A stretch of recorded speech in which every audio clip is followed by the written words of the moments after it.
Apéndice. Hace mucho tiempo, hacia el año 1886, descubrí que existía un manuscrito exponiendo las doctrinas de la brujería italiana, y me prometieron que, si era posible, lo obtendrían para mí.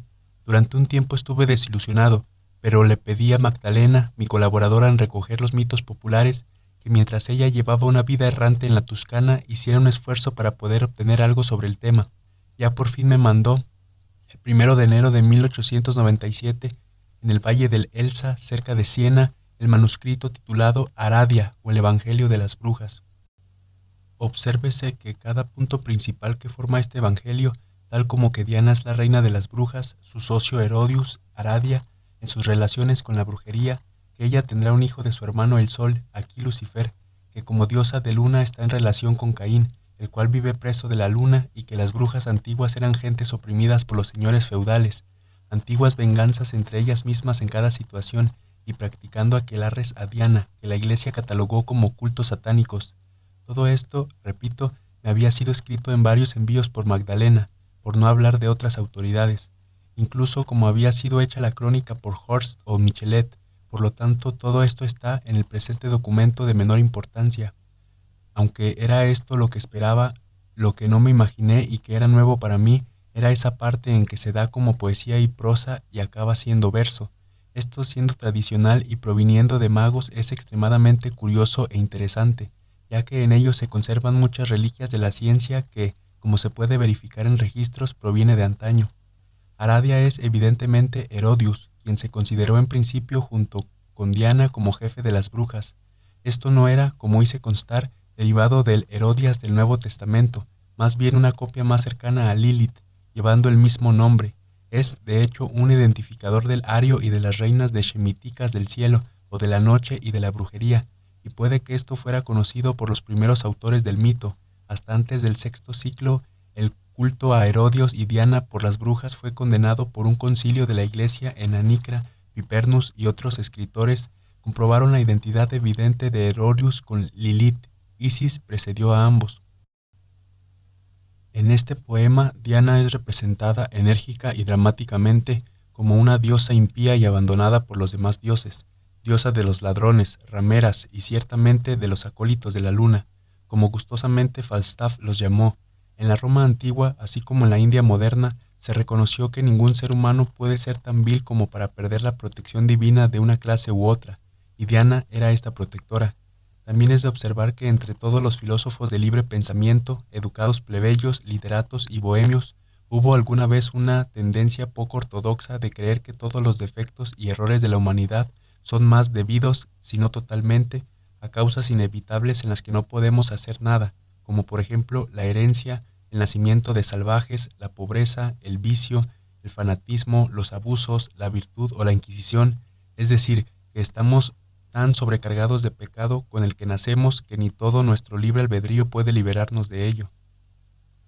Sucedía durante la edad del oscurantismo, la supuesta Alta Edad Media, o en la caída del Imperio Romano hacia el XIII siglo, que la creencia de que todo lo peor que existía en el hombre era debido únicamente a los monstruosos abusos y la tiranía ejercida por la Iglesia y el Estado. En esos tiempos, en cada esquina de la vida, la gran mayoría encontró la iniquidad, desvergonzada y palpable, y la injusticia, sin ley para el más débil, quien estaba completamente desprotegido. La percepción de esto condujo a un gran descontento en la rebelión, y como no podían prevalecer en una guerra abierta, expresaron su odio en forma de una anarquía secreta, que, sin embargo, en la intimidad, fue mezclada con la superstición y fragmentos de la vieja tradición. Era frecuente y natural la adoración a la protectora Diana, aunque la Iglesia se inventara antiguamente que era una pretendida adoración al diablo. Esto no ha ocupado nunca un lugar importante en la brujería italiana hasta el día de hoy, es decir, la brujería diabólica no encontró la aceptación general hasta el final del XV siglo, cuando era, casi se puede decir, inventado en Roma suministrar el medio apropiado para destruir la amenazante herejía de Alemania. El crecimiento del sentimiento es el aumento del sufrimiento. El hombre nunca es completamente miserable hasta que averigua lo equivocado que está en su fantasía de ver a lo lejos su posible libertad. Los antiguos esclavos sufrieron menos estando bajo los más denigrantes abusos, porque creyeron que habían nacido para estar en las peores condiciones de la vida. Aún la mejor reforma trae consigo el dolor. El gran despertar del hombre se acompañó con penas, muchas de las cuales aún soporta. El pesimismo es el resultado de la cultura y la introversión. De una manera extraña parece estar fuera de la vista y de la mente de todos los historiadores que los sufrimientos de la gran mayoría de la humanidad, la esclavitud y la pobreza, quedaron muy lejos al principio del cristianismo o hasta el final de la Edad Media, y la emancipación de los que habían sido esclavos. La razón de esto era que en el antiguo tiempo del paganismo, los más humildes no sabían, ni tan siquiera en sueños, que todos eran iguales ante Dios, que tenían muchos derechos, incluso aquí en la tierra, como esclavos, ya que, de hecho, la total tendencia moral del Nuevo Testamento era completamente opuesta a la esclavitud, incluso hasta en eliminar la servidumbre. Cada palabra pronunciada por Cristo en la enseñanza de la piedad, el amor, la humildad y la caridad era de hecho una amarga reprobación, no solo a cada señor en la tierra, sino también a la misma Iglesia y sus arrogantes prelados. El hecho de que muchos abusos habían sido mitigados y que había santos benévolos no afecta el hecho de que, en general, la humanidad fue, durante mucho tiempo, peor que antes, y la mayor causa de este sufrimiento era lo que se puede llamar el sentimiento, o el recién nacido conocimiento de los derechos retenidos, que es siempre en sí una tortura, y fue enormemente agravado por el insistente predicar a la gente que esto era un impuesto a sufrir y debían aguantar la opresión y la tiranía, y que los derechos de la autoridad de todas las clases eran tan grandes que la mayoría incluso perdonaron sus peores abusos, ya que apoyando la autoridad en la nobleza, la Iglesia mantenía el suyo propio. El resultado de todo esto era un gran surgimiento de rebeldes, miserables y descontentos de todo tipo, que adoptó la brujería como religión y a los magos como sus sacerdotes. Celebraban sus reuniones secretas en lugares apartados, entre ruinas malditas por los sacerdotes como lugares ocupados por malos espíritus o por los dioses paganos o en las montañas. Hoy en día aún se pueden encontrar estos lugares apartados rodeados por antiguos bosques de castaños, por grandes rocas o por los restos en ruinas de alguna edificación, que son perfectos para la celebración del Sabbat y que todavía son tomados como tales por la tradición. En este Evangelio de las Brujas disponemos de un resumen fidedigno de las creencias y los ritos observados en estas reuniones. Adoraron a deidades prohibidas y practicaron hechos prohibidos, inspirados tanto por la rebelión contra la sociedad como por sus propias pasiones. Sin embargo, en el Evangelio de las Brujas se ha hecho un gran esfuerzo para diferenciar entre lo que es malvado por naturaleza y el que es miserable u oprimido, como muestra el siguiente pasaje. Nunca serás hija de Caín, ni como a la raza a la que pertenece, malvado e infame por el sufrimiento, como los judíos y cíngaros errantes, ladrones y bribones como ellos no serás.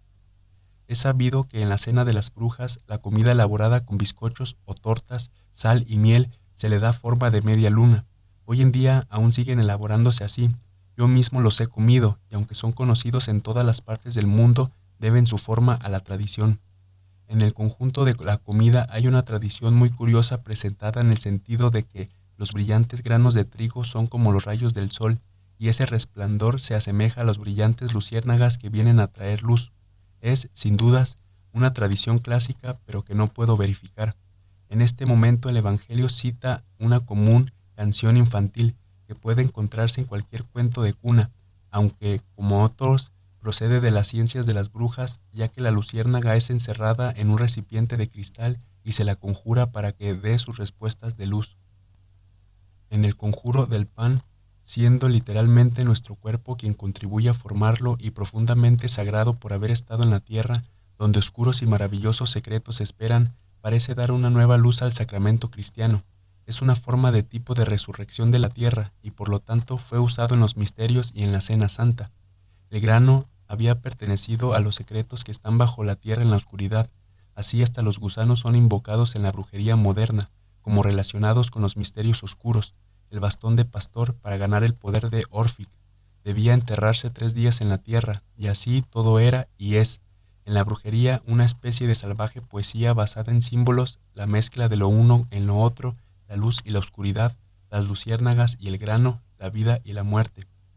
Verdaderamente extraño, pero estrictamente cierto, según la magia antigua, así como descrito por autoridades clásicas, es la amenaza a Diana en caso de que ella no otorgue una petición. Esto se repite continuamente en los exorcismos y conjuros de las brujas. El mago o la bruja adoran al espíritu, pero reclama para tener el derecho a un poder más alto, para obligar a la reina de la tierra, del cielo y del infierno a conceder el deseo. Concédeme lo que te pido y tendrás honor y ofrendas. Si lo rechazas, te atormentaré por el insulto. Es así como Canidia y sus seguidores se jactaron de que podrían obligar a los dioses a aparecer. Esto es clásico. Quien no oyó jamás a una bruja satánica invocar amenazante a la Trinidad, a Cristo o a los ángeles y santos. De hecho, no pueden obligar ni al diablo ni a sus diablillos a obedecer. Ellos actúan solamente por su buena voluntad como esclavos.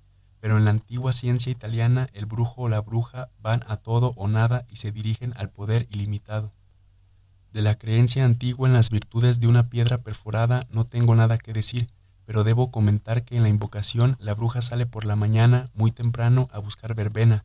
Los magos pérsicos antiguos, o más bien sus hijas, adoraban al sol en su salida agitando verbena recién arrancada, que era una de las 7 plantas más poderosas en la magia. Estas sacerdotisas pérsicas iban desnudas durante la adoración. La desnudez era un símbolo de la verdad y la sinceridad. El apagar las luces, la desnudez y la orgía simbolizaban la entrada de la razón en el cuerpo, el grano siendo plantado o el entrar en la oscuridad y la muerte para ser revivido en nuevas formas o en regeneración y luz. Era una manera de dejar aparte la vida cotidiana. El Evangelio de las Brujas es en realidad el capítulo inicial de una colección de ceremonias, conjuros, tradiciones familiares, la totalidad de los cuales se encuentra en mis obras. Tengo realmente un gran número aún por publicar y hay más por recopilar. Se puede observar que realmente no he tratado este Evangelio ni aún el tema de la brujería como ciencia enteramente popular, como la palabra estrictamente definida y realizada, es decir, como un mero hecho tradicional o cosa para ser considerada principalmente como una variante de o otras tradiciones, o para guardarlo y tenerlo como referencia. Es cierto que es útil y sensato hacer todo esto, y que conlleva una cantidad inmensa de valiosas búsquedas, de coleccionarlas y conservarlas, pero he de decir que he observado que aquí y allá unas pocas metas afables comienzan a darse cuenta de ello, que el mero estudio de la carta ha desarrollado de esta manera una gran diferencia hacia el espíritu, la entrada en casos que pueden producir, como el realismo en el arte, hasta un desprecio a la cuestión o significado de ello como originalmente había creído.